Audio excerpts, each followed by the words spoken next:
Hello, fourth graders, and welcome back. I am Mrs. Lamondo here to bring you our Fontes and Pinnell mini lesson of the day.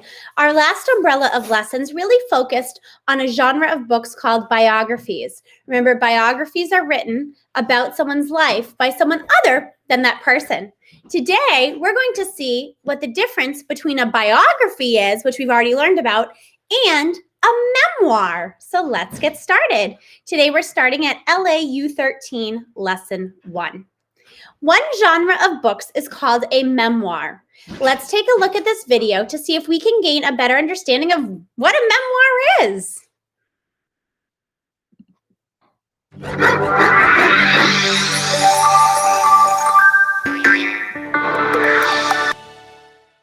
What's a memoir?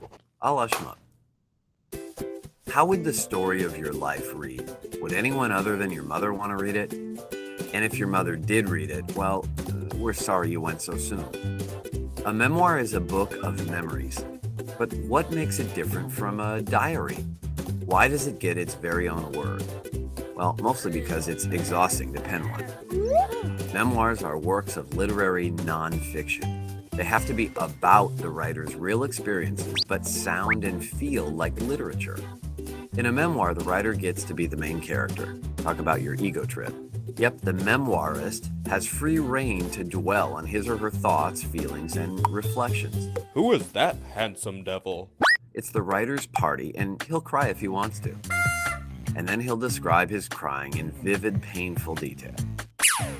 Memoirs are subjective, so memoir writers even get to play fast and loose with minor facts. In a memoir, the writer's version of the truth always wins. So memoirists are usually better looking on the page than in real life. This is my good side. The writer has to choose a theme or purpose and decide which memories to include and which details to invent. And the pacing needs to be just right so readers can relive the moments with the characters. Memoirists have to stir enough background information into the story for readers to understand the context and the events. But they also have to leave out a lot of information, which means resisting the urge to describe every Thanksgiving dinner Grandma ever made, no matter how awesome the stuffing was. Help. Readers should be able to imagine the setting, the action, and the relationships between characters. Oh, and by the way, when characters talk to each other in memoirs, they don't speak formally. Ain't that the truth? The dialogue is written the way real people would actually talk.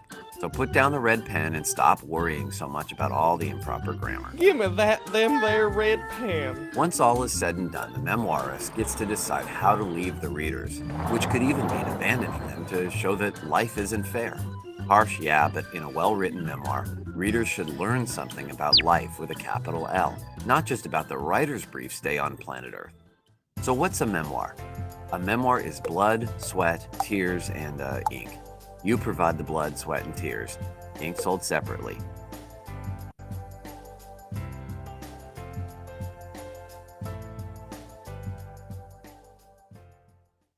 Give me.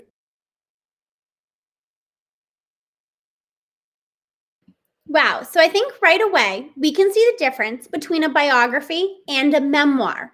A memoir is written from the own person's life. So oftentimes they are including only the things that they would want someone to know. Also, they're including their memories. So something that a biographer may not have access to. So let's think about memoirs. Memoirs always tell the story or memory of an important time, place, person, or event in the writer's life. Memoirs always tell why it was important to the writer. And memoirs always give factual information about the writer's own life. Now, oftentimes memoirs use quotes, use a lot of description. They often have photographs. They often include the setting or cultural influences from the author's life. And they often have a turning point when an important decision was made. Memoirs often have a larger message or lesson the author wants us to know.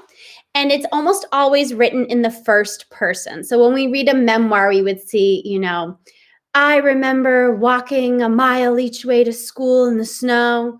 So they would use I. So are you currently reading a memoir?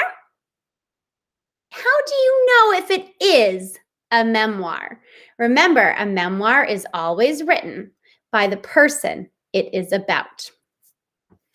All right, fourth graders, that's all for today. Until next time, I'll see you then. Bye.